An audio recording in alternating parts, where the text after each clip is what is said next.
With episode 6 of 52 weeks of AWS.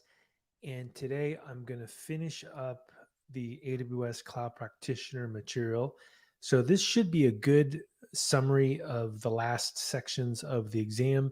And this AWS Cloud Practitioner exam is something that I've taught students, maybe thousands of students all over the world, maybe more than that, this material. And in general, I would say it's great for people that are new to AWS. And I would recommend starting with the cloud practitioner certification. Before I get to that, what I will do is also show you a little bit of stuff I've been working on with AWS. And after we get through the cloud practitioner material, I'll probably maybe take a couple episodes and dive into some coding in multiple languages like Go or C Sharp or Swift, Bash, and show some things. And then I'll go into the solutions architect certification after that. So the idea here with the podcast is to just really share what I'm working on each week and incrementally let you level up. So maybe to start with, I'm going to share my screen here. And here we go. Share the screen. And I'm going to go to a window that has some of the recent material that I've been working on. And in particular, one of the things I was working on this week is the .NET and AWS ecosystem. And one of the things that I would recommend starting off with, no matter what language you're using, is to try to do things in the Cloud Shell first. And so I have an example here where I show some of the things that you can actually do from the Cloud Shell. And what's awesome about the Cloud Shell, and let me actually just put this to the side as well so I can follow along on my own. What's nice about the Cloud Shell is that it's probably the quickest way to play around with an API, much quicker than doing things with another language. And I'll show you what I mean. So you see this example here. I can just copy it and I can go into a Cloud Shell, just click this button, launch a Cloud Shell. Now it takes 30 seconds or so to spin it up, but really I've found it to be one of the best ways to explore an API before I get into Python or C Sharp or whatever language I'm using. And in particular, one of the things that I'll show you is if we go to Google here and we just type in AWS CLI, you can see that there's a whole list of different things that you can do here. But in general, the idea here is that there's a command, and then there's an option, and then there's resource identifiers. And in particular, here's a good example, AWS EC2, describe the instances, or, publish a message. It really is the most efficient possible way to do anything in AWS. So, if we go back here and just let this thing refresh, it should be ready to go. I can run a comprehend command. So the way I'm going to run this command is I'm going to start off with AWS, do a sub command, which would be the name of the service. The comprehend service is the natural language processing AI service. And then I'm going to use a sub command, which allows me to run a component of that service. So if I just paste in here, AWS comprehend detect sentiment, I like to do these backslashes for each of the lines so that it's easy to read and share the code with other people. So when I do this, the AWS Cloud Shell will go through and it'll ask me what I want to do, and I'll go ahead and paste this in. So once I throw this in here, it'll come back with a JSON payload that has the sentiment as the key, and then the value of that sentiment as the value, and then sentiment score would be the key. And then it also contains a dictionary of the positive, negative, neutral, or mixed values. So very, very easy to play around here. And if I do up arrow, I could, change things around and say, today is very chilly, but I love today. Or I don't know, something like this. And it says mixed, right?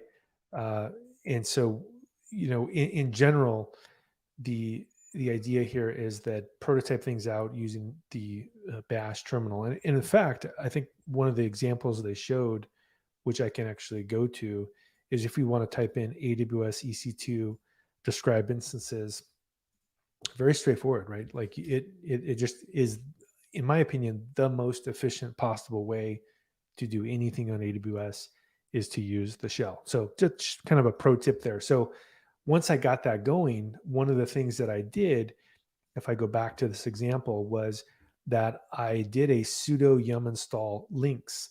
And this is a pretty cool little technique to be aware of, especially if you're into data science, is that links is a command line browser.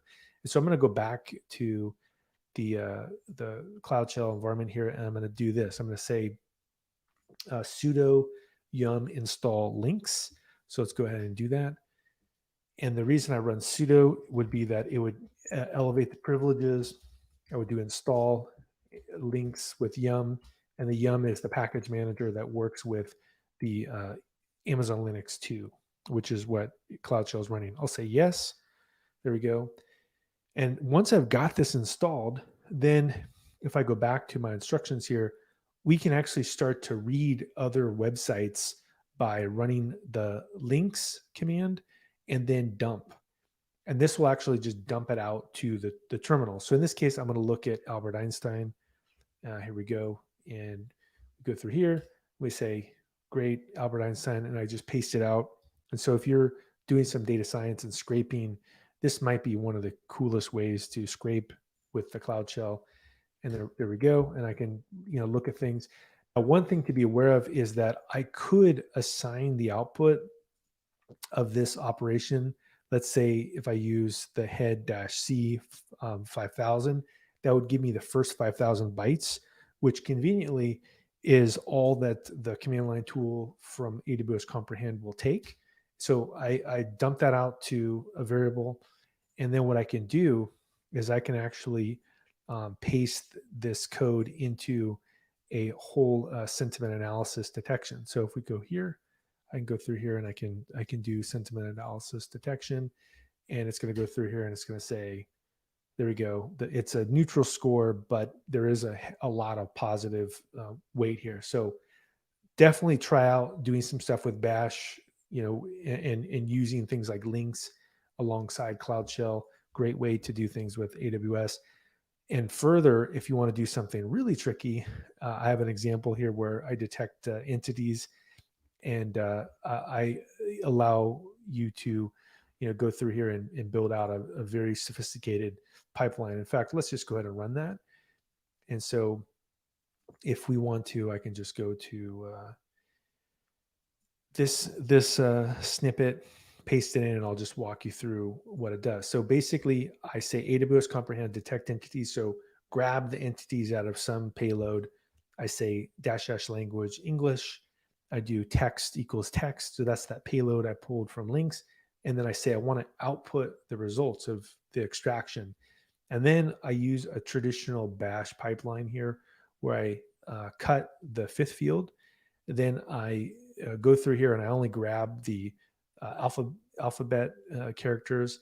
And then I go through and I take the upper to lower. And then I get rid of new lines. I sort it. I do a unique. I then do a reverse sort, and then I look at just the first few items.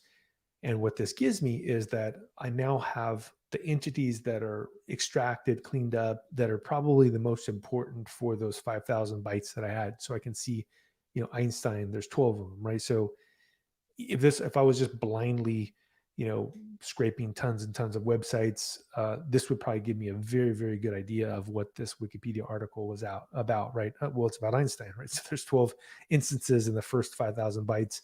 There's 6 instances of university. There's German Empire, Albert, so really, really neat way to interactively do things from the command line. Okay, so that's probably a good enough snippet of some of the things I'm working on, and you can go to this repo yourself, which is NoGift inside of GitHub and .NET AWS Comprehend. And you can even look at a C# example I have here as well, where I go through and I build some stuff in C#. But I'm going to move on now to the final part of the Cloud Practitioner material. And what I'm going to cover is starting, we're to cover, I believe, the 7, which is storage last week.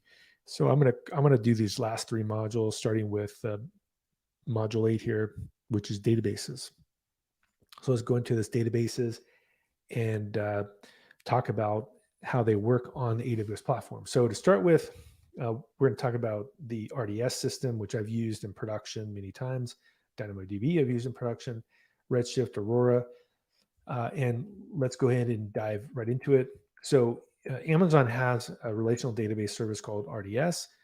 And what it does is it allows you to forget about some things that are really annoying. And in particular, when you have an unmanaged system, you have to scale the load yourself.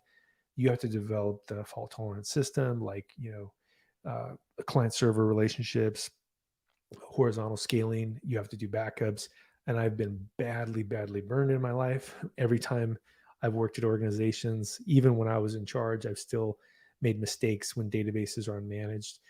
I've had much more success with managed databases because they can do the scaling for you. In fact, with Amazon, I remember one time I was in the Bay Area and I walked up to the headquarters of an office and I literally clicked a button while I was inside of Amazon to upgrade my own database in production because it had problems.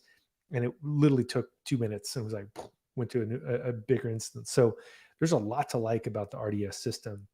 So the challenges of a relational database is the maintenance, energy footprint, software installation, packages, database backups, HA or high availability.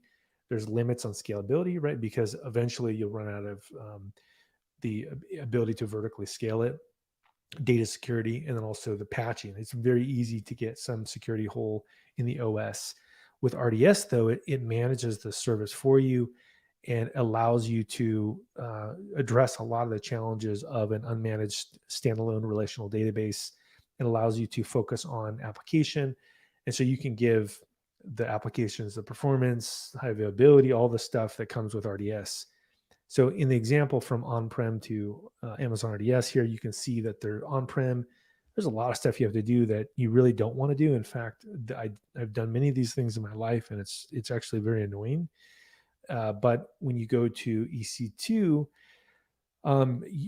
really Amazon provides like patches, OS, rack, and stack servers. But then when you go to RDS, what's nice about it is that because it's specifically designed, the snapshotting gets taken care of. So I would say just snapshotting and scaling alone are some of the killer features. But it also has the ability to do high availability deployments by using multiple AZ based RDS, which means that you can put these in different physical data centers, so you don't have to worry about there being downtime. So manage responsibilities. This would be you would manage things like the application, and then the AWS manages the installation, patches, database software, high availability, scaling, power and racking, stacking, server maintenance. So I would find it very difficult for someone to justify at a more of like a Fortune 500 level managing their own database. You would have to have a very good reason, in my opinion, just because of the advantages of using something like RDS. So in the case of RDS database instance here, there's things like CPU, memory, network performance, and then the storage, magnetic SSD, IOPS. In the old days, before SSD was available, one of the biggest bottlenecks with databases was the spinning disk was really the kiss of death for a database. And it's amazing how just moving to SSDs has really dramatically improved the performance. So how would it work in a virtual private cloud? You would have a public subnet where your EC2 services would live, and then the private subnet, so no one can access it. You don't want people talking to your database directly. That's a big no-no. Instead, you have the private subnet connected to the EC2 instance, and then when people access your web service, they're never directly talking to the database. In an HA setup or high availability setup with multi AZ or multi availability zones, what happens is that you have the RDS instance synchronized also to a private subnet, and this allows you to, basically have this thing on standby, waiting for an event where it needs to be triggered. Now, another example here would be that you could also have things automatically fail, and DNS could would not even need to be addressed in this scenario. So one of the things that's you're able to do with RDS read replicas is that you can offer async replication, and they can be promoted to primary if needed. So this is a very traditional way to scale out, basically horizontally, is that you have read replicas where all the read operations go to it. And what happens is many times the bottleneck on a system is actually the read. I mean, sometimes it's a write, but in general, this allows you to create the read replicas in a different region than the primary. And then this really goes over things like disaster recovery, because if the primary goes down, you can just promote the read slave, basically into the system that you need. Okay, so you use cases here. There's web and mobile applications. This would be high throughput. They have e-commerce applications. That would be a low-cost database, mobile online games. These are all examples of those. So when would you use an Amazon RDS system? Well, I would say complex transactions or complex queries, right? A medium to high query system. You don't have more than a single worker node. You want high durability. But when would you not want to use RDS? So if you have massive read writes, so like 150,000 writes a second, I mean, that's a lot of writes. And you have sharding due to high data size. You have very simple operations, like you're just basically putting data in, pulling it out. And that's more of a NoSQL use case. Or if you have a bunch of customization for your database. So the way it works with RDS is your build clock hour billing, and you also have to consider the characteristics. So engine, size, memory, right? So do you want to use MySQL, Postgres, SQL Server is another option from Microsoft. So what are the different purchase types here? You can do on demand, which is much more expensive. I think, especially if I can think of one of the most common mistakes a company would make, is to use the databases as on demand, because maybe for the first 3 months, as you're figuring out your capabilities and how much people are hitting your site, but really you should do a reserved instance for a relational database system, because you should know what the characteristics are in terms of performance, and you're paying much more money if you use on demand. Also, in terms of storage, you have provision storage, and you also have the ability to have backup storage. uh, and in particular, one of the things you can do as well is you need to know about the input and output requests made to the database. And there's also storage and IO charges that are different depending on what kind of config. So if it's a single AZ, which is not recommended, you don't, there are not as many charges as a multi AZ. So the multi AZ, you are charged basically because of the requests that are being made, and so you should be aware of some of those additional charges. But for data transfer, there's no charges for inbound, and there's tiered charges for outbound. So I'm going to skip through some of this lab material, but basically RDS is I think a great service for most corporations that are using cloud computing, and for startups. So DynamoDB, the idea here between a relational or non-relational does go back to something called the CAP theorem, where you have a trade-off between characteristics of a database like consistency or availability, or partitionability. But in this particular example, they show that there's rows and columns in SQL, but non-relational is key value. So you can think of a NoSQL database a lot like a giant JSON serving server, right? So where you have key value pairs, and you put the JSON inside and you pull the JSON out. So why would you want to use it? It's fast, flexible. I can't tell you how many startups I've worked at that use either Mongo or DynamoDB. Key value, the reason people like it, it's just very easy to use, unlimited storage, because it's a distributed database, low latency queries, scalable read writes. So some of the things to be aware of: with Dynamo.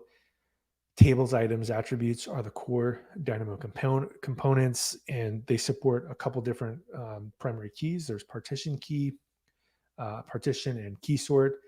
And so as the data grows, the table is partitioned by key, and you can query the key to find items, or you can even scan. So you can scan the entire database. I don't think that's really something you would want to do at scale, but in some situations, a scan is actually a reasonable thing to do. So items in a table must have a key, and that's really the secret sauce for a key value database. It can either be a single key or a compound key. And so the compound key would have a partition key and a sort key, for example, and attributes. And so in terms of DynamoDB, in fact, I'll just show you real quick, since I already have AWS open here, that it's surprisingly simple to use DynamoDB. To use it, you just click on it, and it's almost like Google Sheets or something, in my opinion. You go to tables, and you just click on create table, and we just say, 52 weeks, this, and we just need to put in some kind of partition key. I like to say, I don't know, globally unique ID. Maybe we could do this and just click create. That's it, right? So it's really just a couple clicks of a button, and then you have, a database that's going to be created for you, and it's actually very quick. Even it's actually, I think, creating a table. You can see how quick it is. It's like 10 seconds, and once you've got this set up, all you need to do is you can actually go through here and create an item, and then in the item we can just say, like, I don't know, 1, 2, 3, 4, and there we go, right? And basically, because a globally unique ID, is the key, we would just put in a bunch of globally unique IDs, and then we could populate it, and then do whatever we wanted to it. So very, very straightforward to build things using the DynamoDB interface. Okay, so let's talk about Redshift. Redshift is definitely a different beast. One of the things that's interesting about it is it's a data warehouse, so columnar store, and in particular, if you need the heavy lifting of doing things in a data warehouse, it can be very cost effective. And so it has the ability to do scalability automatically as well. And with Redshift, it has connections to many different SQL clients and BI tools. So that's one nice thing about it. So it's really an enterprise data warehouse. And so it's low price for small customers, and you can scale it up as needed. And it's also another use case for it could be like a SaaS. If you wanted to scale a data warehouse, add analytics function, right? It would be pretty straightforward to do that with Redshift. Aurora is kind of builds on top of RDS, and it's a enterprise class relational database, and it enhances some of these open source tools like MySQL or Postgres. It automates things like backups, provisioning, and so the benefits of Aurora are it's a managed service, it's fast, available, simple, pay as you go, compatible. So it's really like a kind of a jazzed up RDS. And so with the Aurora system, you can do things like have 15 read replicas, which is pretty amazing actually, because it extends what a traditional MySQL Postgres database can do. And so it's got resilient design as well. So it doesn't need to have, basically checkpoints. It's already done this automatically for you. So basically, it's a high performance system, high availability, multiple layers of security, but it fits in with the MySQL or Postgres, compatibility, and it's fully managed. So when would you want to use the what tool for what job? So enterprise relational database, use RDS. For fast, flexible NoSQL, use Amazon DynamoDB. For operating system access or application features that aren't supported by AWS, like you have a custom database you need to manage, you can just set that up on EC2. Or if you have a specific case-driven requirement like ML or data warehouse or graphs, like the graph databases are something I've used in production. You could use an AWS purpose-built database service. So there are additional databases on AWS, like their graph database, for example. So I think this is probably a good place to move on to the next section. And I'm going to talk about in section 9 here, cloud architecture. So we're really getting to the end of the cloud practitioner material. And so what we're going to talk about is the well-architected framework. And in particular, the well-architected framework is something that you'll see a lot, in documentation about consulting or whatever. And the idea is that there's essentially like a checklist, right? Where you're telling people what it is that you want to build, and you make sure that they're doing it in a correct way. And so one example they're bringing up is it would be a lot like building architecture. So what is it? It's a guide for for designing infrastructures that are secure, high performant, resilient, and efficient. And it's a consistent approach. So it's not like somebody has a different opinion each time.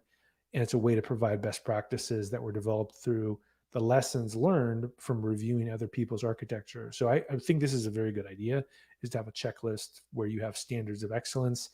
So what are the pillars of the AWS well-architected framework? We have operational excellence, we have security, reliability, performance, cost optimization. And so let's go through here and take a look at some of these. Identity and access management. This would be how to manage credentials and authentication. One of the biggest, I would say, problems with people setting up AWS is that their API keys get put somewhere, like the root keys get put into GitHub, and then someone takes over the account. Very, very common problem. Other things like password requirements, credential rotation, MFA or multi-factor authentication. These would all be things that you could go through with a well-architected framework and address. So, they go through here and talk about some of these companies that you could actually go through. I can let you go through that on your own. In terms of operational excellence pillar, this would be how to run and monitor systems and make sure that they're actually serving the requirements for your organization. So what are the key topics? Automating changes, responding to events, defining standards to manage daily operations. And so some of the design principles include perform operations as code, make frequent, small, reversible changes, refine operations procedures frequently, anticipate failure, and also learn from events and failure. So I think this is something I've seen in the real world quite a bit, is that you need to figure out why things are failing and actually improve things. So this is the concept of Kaizen, which you'll hear a lot in DevOps, is continually make things better. So you need to monitor what's happening to identify how you can make things better. And then in terms of operational excellence, we can look at, how do you determine what your priorities are? How do you structure your organization to support business outcomes? How do you design your workload so you can understand its state? How do you understand the health of your workload? How do you evolve your operations? All really good questions to consider. Security, one of the most important ones of any system. How do you protect information systems and assets? How do you protect confidentiality and integrity of data? Identify who is doing what, protect your systems, establish controls to detect security events. So, this means implementing a strong identity foundation, traceability, security at all layers, automate security best practices, protect data in transit and at rest, keep people away from the data, and then prepare for security events. So a few questions in security, that you could ask an organization is, how do you securely operate your workload? How do you manage the identities of people and machines? How do you detect and investigate security events? I mean, that's a pretty basic one there, is that if you ask an organization, how do you detect, breaches in your organization? And they say, what's that? Well, that's a bad sign, right? Because you could have a lot of issues that are happening. Now, how do you protect your network resources? How do you protect your compute resources? How do you classify your data? These are all really important things to be aware of. Okay, reliability. This is making sure that your workload performs its intended function and consistently, right? So if your system isn't functioning because there are scale issues or there's software deployment issues, you don't have a reliability. And so you need to design your system. So you need to be able to design your system to recover from failure automatically. And this would be, for example, a load balancer. That's one of the core features of it, is that it can detect a health event and take that instance out and put another one in. Also recovery procedures, how to scale horizontally, right? This is a very common problem, is someone sets up AWS and they don't have a auto scale group set up. So the machines can't scale, even though it's fairly simple to do. And so this means stop guessing capacity, manage change in automation. Reliability questions, how do you manage the service quotas? How do you design your workload? um, Service architecture, how do you monitor what's going on? Failure, there's a big one, is how do you back up your data? How do you test that the backup is actually working? How do you plan for disaster recovery? In my opinion, if you care about backing up your data and you don't test or restore on a periodic basis, you're just asking for problems. And I've had this happen in real life as well. So performance, basically use IT and compute resources efficiently. So you don't want to be spending $100,000 a month on Amazon when it could be done in 1,000, right? That would be wasting your company's resources. And so this would mean democratize advanced technologies, go global in minutes. So you don't need to be managing your own global data centers. You can just use the global data centers that are available in AWS. Also, serverless can be a huge win. I'm a huge fan of serverless because it makes things, in many cases, more efficient to build solutions, experiment more often, and consider mechanical sympathy. So what that means is use technology that aligns best with what you're trying to achieve. So what are some of the performance efficiency questions? How do you select the best architecture? How do you review the best architecture? And also, how do you monitor resources to ensure they're performing? And how do you use trade-offs to improve the performance? Cost optimization, so avoiding unnecessary costs, key one. Make sure you have a consumption model, which is you pay for the resources that you require. You have ability to measure the efficiency, so you're measuring the business output of the workload and the costs that are associated with it. You stop spending money on undifferentiated heavy lifting. So basically, if you're doing stuff that you don't need to do, just stop spending money on it. For example, managing your own data center, and then analyze and attribute expenditure. So see who is generating the expenses, so you can figure out if it's actually required or not.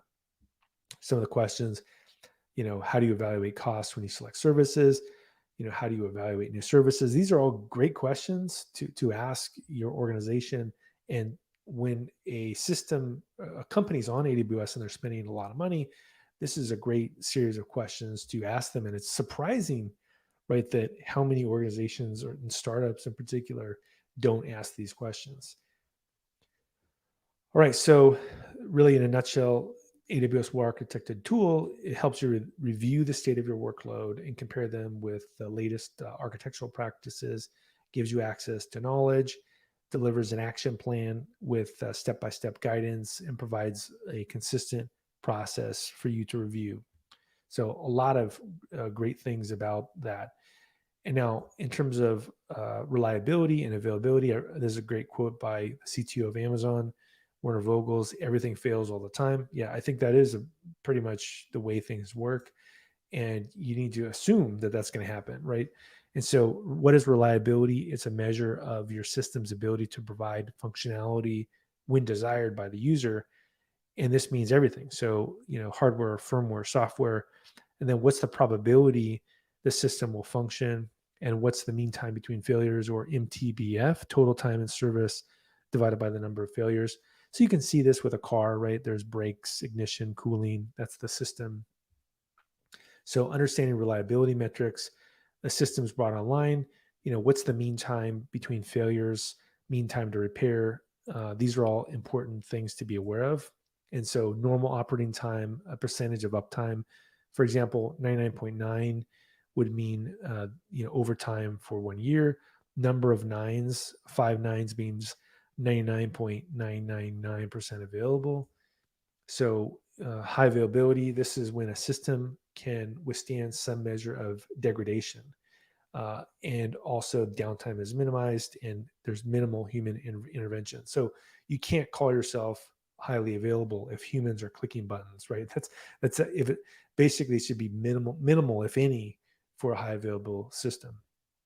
The availability tiers, you'll see this a lot with SLAs, service level agreements, that if it's 99% available, it means that it may go out for 3 days per year. And that may be okay for things like batch processing. But if it's an internal tool, maybe you're okay with it being down only about like 8 hours a year, like, I don't know, project management tool. You can say, point of sale system, maybe it's down 4 hours per year. So it'd be 99.95.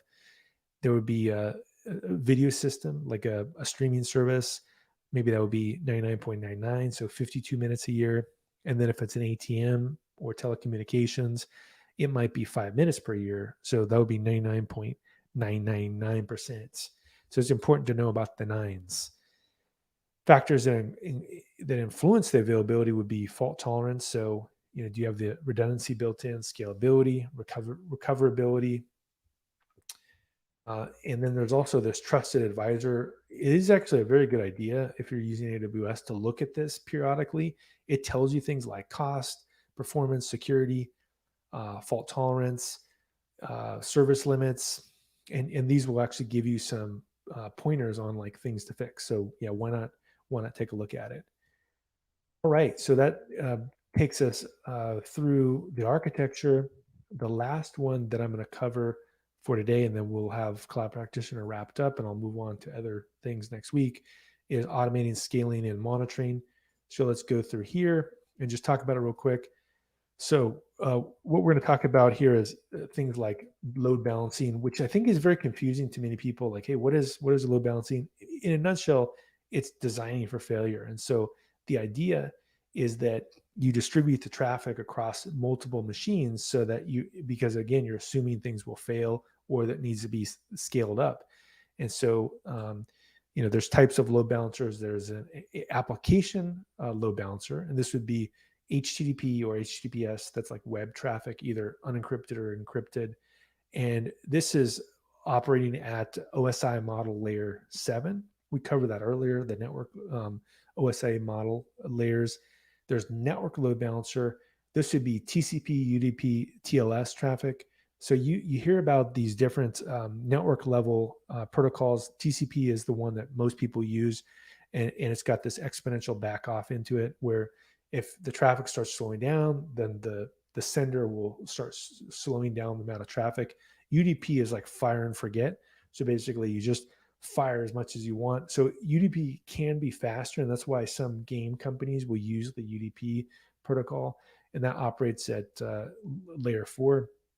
The previous generation is called Classic, and that would be HTTP, HTTPS, TCP, and SSL, and that operates at both application and transport layers. So it is important to know the names of these load balancers for certification exams, and then what they actually do. So how does load balancing work? With an application load balancer, basically it can register targets in a target group, and then it can figure out whether the machines that are serving out the traffic are healthy. If they're healthy, it'll serve out the load. So elastic load balancing use cases would be highly available and fault tolerant applications, containerized environments, and also elasticity and scalability. So invoking a Lambda function over HTTPS. And so let's move on now to load balancer monitoring. So how do you know what's happening in a load balancer? So Amazon CloudWatch metrics are used to verify the systems is performing.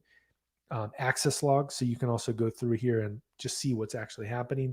And then CloudTrail, and this captures like who is going into the API interactions. And this is really like a security auditing approach. Now, CloudWatch is the monitoring service that you can interact with.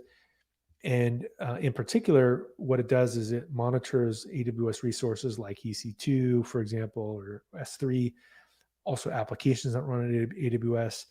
It can collect both standard metrics like CPU, memory, and also custom metrics. It can send alarms. So this would be something common.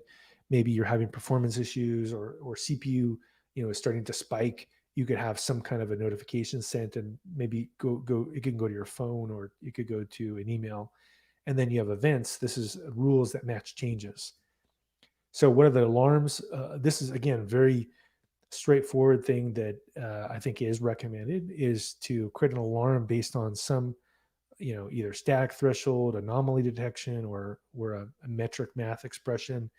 And you can do anything from namespace, metric, statistic, period. So probably the simplest thing to think about would be, if the CPU is over 75% for 5 minutes, do something, right? Send a notification.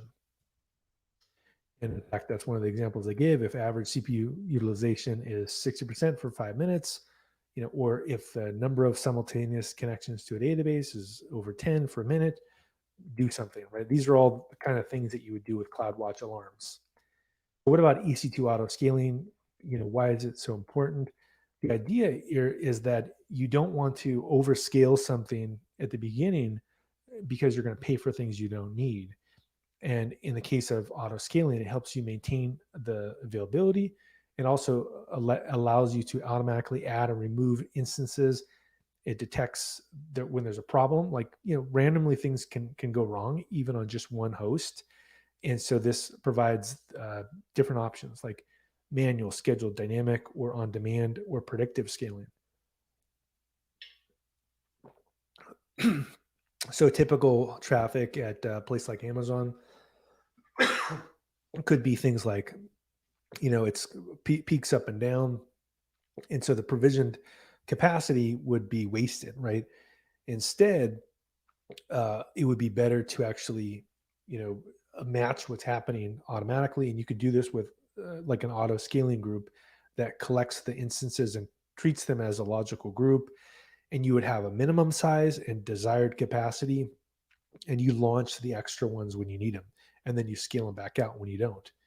And so you have scaling out versus scaling in. So you have a base config, maybe a couple instances.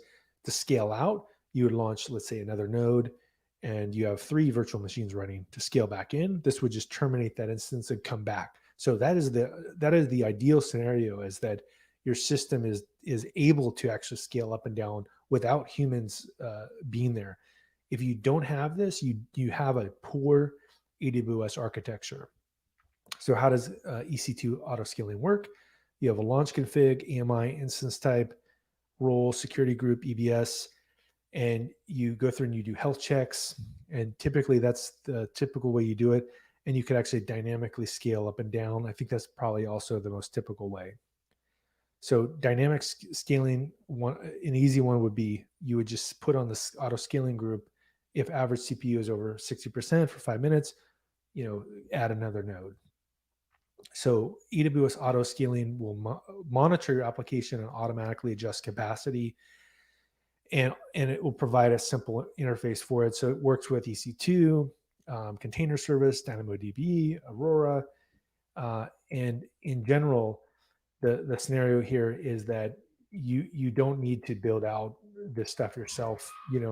You can actually try that out.